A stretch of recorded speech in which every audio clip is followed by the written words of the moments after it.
Bonjour à vous. Comme d'habitude, si cette vidéo vous a plu, un petit pouce, un abonnement, éventuellement un petit don, lien dans la description, cela me permet de publier régulièrement. Aussi, n'hésitez pas à partager mes vidéos afin que cette chaîne soit mieux connue. Je vous remercie tous pour tout cela.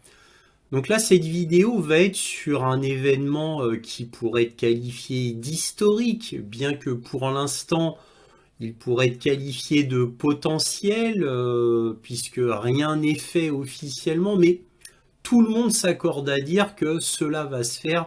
Je veux parler bien sûr de ce qui a été annoncé en grande pompe dans le monde entier par Joe Biden, c'est-à-dire un cessez-le-feu à Gaza. Donc là, on peut le dire que tout le monde, je le pense, tout du moins sur la planète, a fait un ouf de soulagement. Alors pour tout le monde, hein, on va dire pour les Israéliens, mais surtout pour les Palestiniens, parce que qui souffre en premier lieu, ce sont les Palestiniens, suite au génocide. Et là, je reprends les nouveaux termes de l'ONU. Je dis bien le génocide d'Israël sur la terre palestinienne, en particulier à Gaza, mais aussi en Cisjordanie. Donc c'est un événement. Alors que s'est-il passé? D'après ce que j'ai pu comprendre, et sans surprise, c'est bien évidemment sous l'impulsion de Donald Trump, qui a demandé à Joe Biden que pour cette affaire-là, il pourrait s'entendre afin de cesser cette histoire en Palestine, ce conflit, j'ai envie de vous dire, entre guillemets, éternel. Il est tellement ancien. En effet, ça fait quoi, 75 ans, ça dure encore, et il y a tout porte à croire que cela va durer encore et encore. Mais bon, bref, donc là, par l'impulsion de Donald Trump, un espoir est né pour les Palestiniens, c'est-à-dire qu'est-ce qui a été décidé entre Joe Biden et Trump, un cessez-le-feu, le retour des otages et in fine le retrait complet de l'armée d'Israël de la bande de Gaza et enfin le retour des camions humanitaires à Gaza. On parle de 500 camions humanitaires par jour qui pourront enfin pénétrer dans Gaza sans être arrêtés par l'armée israélienne. Donc c'est un événement, bien entendu, même si encore une fois, rien n'est officiel, rien n'est signé, mais je le répète, c'est très important, tout le monde pense que cela va être fait là très très très bientôt. Alors, quand la nouvelle a été sue en Palestine, tous les Palestiniens ont crié de joie.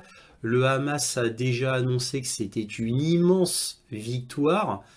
Et effectivement, quasiment au même moment, on a Anthony Blinken qui fait une conférence de presse et qui avoue nûment que les troupes du Hamas ont été reconstituées. Et oui, comme je reprends les termes d'Anthony Blinken, le Hamas a re-rempli son armée, on va dire, donc son armée qui a été en partie décimée. Selon Anthony Blinken, l'armée du Hamas serait à nouveau reconstituée. Alors évidemment, il ajoute, toujours je cite Anthony Blinken, il ajoute que ça va perpétuer la guerre très certainement. Alors il faut espérer profondément qu'il se trompe, bien évidemment, mais en tout cas c'est une immense nouvelle. Alors maintenant vous allez me dire, mais comment ça se fait que Joe Biden a été d'accord pour faire un cessez-le-feu, le retrait in fine des forces israéliennes à Gaza et le retour des otages en Israël? C'est très étonnant de la part de Joe Biden qui, ces derniers mois, s'est échiné à savonner la planche de Donald Trump pour lui causer le plus de difficultés possible à l'international et même en interne. Donc là, pourquoi Joe Biden a changé d'avis? Peut-être pour ne pas finir complètement son mandat sur une catastrophe absolue, un fiasco terrible de son mandat, hein, et en plus Joe Biden, même s'il a Alzheimer, se rend compte quand même avec un minimum de lucidité, qu'il finirait son mandat comme un président complètement médiocre, gâteux, qui fait énormément de gaffes et qui est complètement mauvais, complètement nul.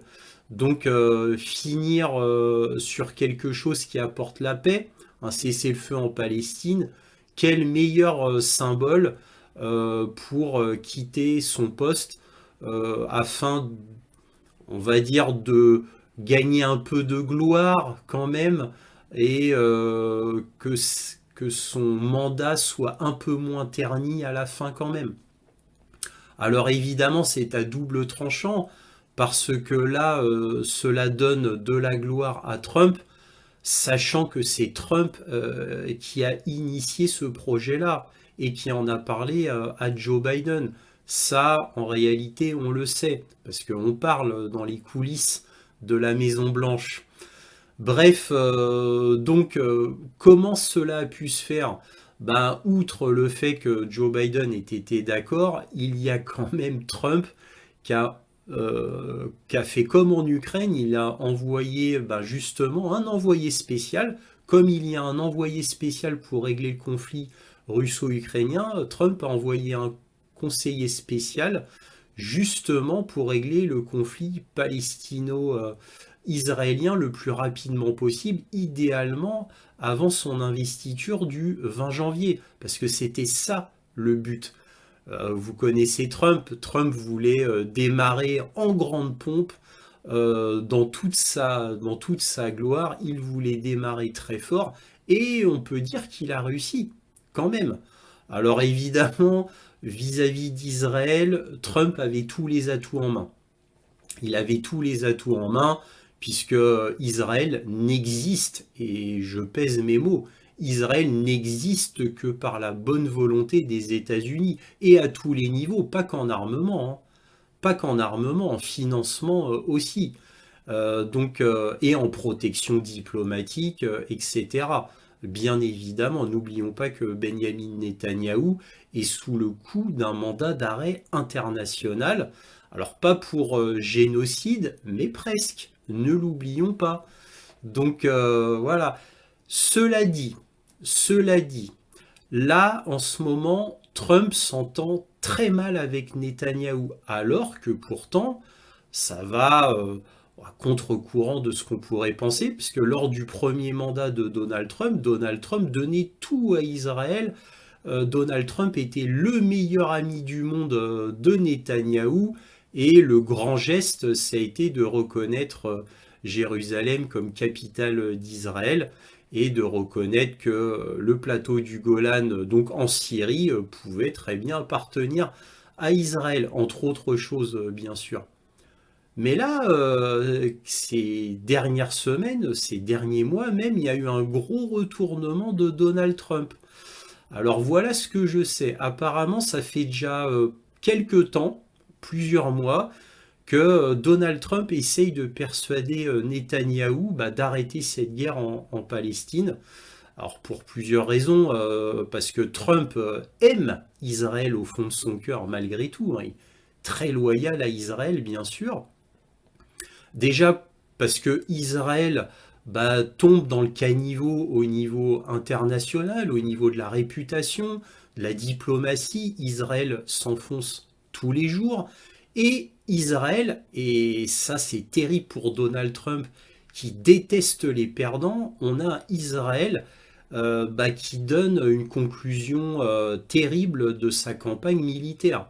Parce qu'au final, Israël n'a pas éradiqué le Hamas. Le Hamas s'est reconstitué. Le Hamas a infligé des pertes significatives, pour parler avec un euphémisme, contre l'armée de Tsahal. Donc l'armée de Tsahal a subi énormément de pertes par rapport aux forces du Hamas, énormément de pertes. Et en fait, ça se passe tellement mal au sein de l'armée de Tsahal, donc l'armée israélienne, qu'il y a énormément de suicides chez les soldats de Tsahal. Tiens, tiens, tiens, mais comment cela se fait-il? Alors ça a été dévoilé par Haaretz, ces difficultés de l'armée de Tsahal, mais pas que, aussi le Jérusalem Post. Et oui, et d'ailleurs on va voir un article juste après là, de mon intervention avec le Jérusalem Post et le New York Times. Mais bon, l'armée israélienne est en très grande difficulté, très grande difficulté. Je parle d'un point de vue militaire, sans compter que le pays lui-même, Israël, est dans un état économique absolument catastrophique, qui ne tient que par l'aide des États-Unis à absolument tous les niveaux. Donc Donald Trump a dit à Netanyahou, apparemment, d'après les bruits de couloir, bon bah faut que t'arrêtes, parce que là tu perds, mais de manière gravissime. Tu perds au niveau militaire, tu perds au niveau de la réputation, ça devient impossible. Tu es condamné par la Cour pénale internationale parce que tu es buté, tu es en train de faire un génocide. C'est une pure catastrophe. Et Benjamin Netanyahou n'a rien voulu entendre. Lui, il a dit non, non, moi je veux continuer jusqu'au bout, jusqu'à l'éradication du Hamas et même du Hezbollah. Voilà. Et apparemment, d'après les rumeurs, bien sûr, parce qu'on n'a aucune preuve, aucun écrit, cela va de soi, eh bien ça n'a pas du tout plu à Donald Trump. Donald Trump, je le répète, déteste les perdants et n'aime que les gagnants. Bien évidemment, c'est pour ça qu'il respecte énormément Kim Jong-un et Vladimir Poutine, par exemple. Voilà. Donc, bref, Netanyahou s'est entêté, Donald Trump a détesté cela, comme je l'ai déjà dit, et dernièrement, sur son compte Twitter, Donald Trump a fait paraître une vidéo de Jeffrey Sachs. Jeffrey Sachs, dont je vous parle assez souvent, considéré comme un des plus grands géopolitologues du monde, avec John Mearsheimer. Ce sont deux méga stars de la géopolitique mondiale, connus partout à l'international. Ils sont invités partout. Bref, donc cette vidéo de Jeffrey Sachs était terrible. Parce que Jeffrey Sachs, dans cette vidéo, accusait Benjamin Netanyahou d'être un génocidaire, que Tsahal faisait un génocide, il parlait du sort terrible des Palestiniens, et surtout, à un moment donné, Jeffrey Sachs a dit que Benjamin Netanyahou était un sombre et profond fils de bip. Vous m'avez compris. Et Donald Trump publie cette vidéo, cette conférence de Jeffrey Sachs, sur son compte Twitter. Imaginez-vous la gifle qu'il vient d'infliger à Netanyahou. Et donc ça corroborerait les dires comme quoi Netanyahou n'avait rien voulu entendre, malgré les bons mots de Donald Trump qui voulait le persuader d'arrêter sa folie, d'arrêter de foncer dans un mur et ne jamais vouloir s'arrêter de foncer dans le mur, en espérant que toutes les actions qui ont échoué précédemment, à force de réussir, eh bien un jour ça fonctionnerait. Et donc, bon, bah évidemment, on pourrait presque appeler ça de la folie côté Netanyahou. Et là, Trump, si tout cela est vrai, mais je le pense personnellement, bah Trump a été sage sur ce coup-là et Netanyahou n'a rien voulu entendre. Trump s'est beaucoup fâché et on connaît le caractère éruptif de Donald Trump et il a publié cette fameuse vidéo. Gifle, je le répète, pour Netanyahou. Et que s'est-il passé? Netanyahou a déclaré qu'il ne viendrait pas à l'investiture de Donald Trump, alors que d'autres ont été invités à l'investiture de Donald Trump. Et bien là, exceptionnellement, Netanyahou ne viendrait pas. Donc, bah oui, à mon avis, il a compris que, étant donné la gifle qu'il a reçue de Donald Trump, ça ferait mauvais genre qu'il s'incruste à l'investiture. Et puis peut-être même, on ne sait pas, hein, peut-être que Donald Trump lui a carrément dit, écoute, tu n'es pas invité à mon investiture présidentielle le 20 janvier. Peut-être, mais bon, ça on ne le saura, je pense, jamais. Donc, bref, Israël, énorme gifle, énorme gifle. Alors, évidemment, encore une fois, c'est très important de répéter, rien n'est officiel, mais il y a déjà des plans de fait. Il y a le président israélien Herzog qui a déjà dit que ce plan était excellent, qu'il fallait faire un cessez-le-feu, etc. Bon, lui, ce n'est pas une tête brûlée, c'est pas comme Benjamin Netanyahou. Cela dit, Netanyahou, lui, sans la guerre, il est fini. Et il le sait très bien. D'ailleurs, à l'image de Zelensky. Zelensky, sans la guerre en Ukraine, il n'est plus rien. Sauf que Zelensky, la guerre en Ukraine finie, il va prendre ces milliards de dollars engrangés grâce aux États-Unis, à l'Union européenne, et il va se payer une belle villa écoulée de doux jours en Floride, certainement, j'ai dit ça comme ça, en plaisantant bien sûr, alors que Benjamin Netanyahou, une fois la guerre finie, ben lui, il est sous le coup d'un mandat d'arrêt international et il ira bien entendu en prison en Israël puisqu'il a beaucoup d'affaires sur le dos. Donc il ira très très certainement en prison dès que la guerre sera finie en Israël. Donc Netanyahou a tout à perdre avec cette guerre. Donc on peut comprendre qu'il n'ait pas voulu écouter Donald Trump en premier lieu. Voilà, mais Donald Trump, eh bien, il a fait du Donald Trump, et avec Donald Trump, bah, évidemment, c'est jamais des demi-mesures. N'oublions pas ces déclarations complètement folles, comme quoi il allait prendre le Canada, le Groenland, le Panama. Bon, bah, Trump fait du Trump, hein, bien évidemment. Bon, bref, on va passer très très vite à quelques articles intéressants et je m'arrêterai là. Alors voici un petit extrait de la conférence d'Anthony Blinken où il dit que l'armée du Hamas s'est reconstituée. Indeed, we assess that Hamas has recruited almost as many new militants as it has lost. Donc là, il dit que le Hamas a recruté autant de militants qu'il en a perdu.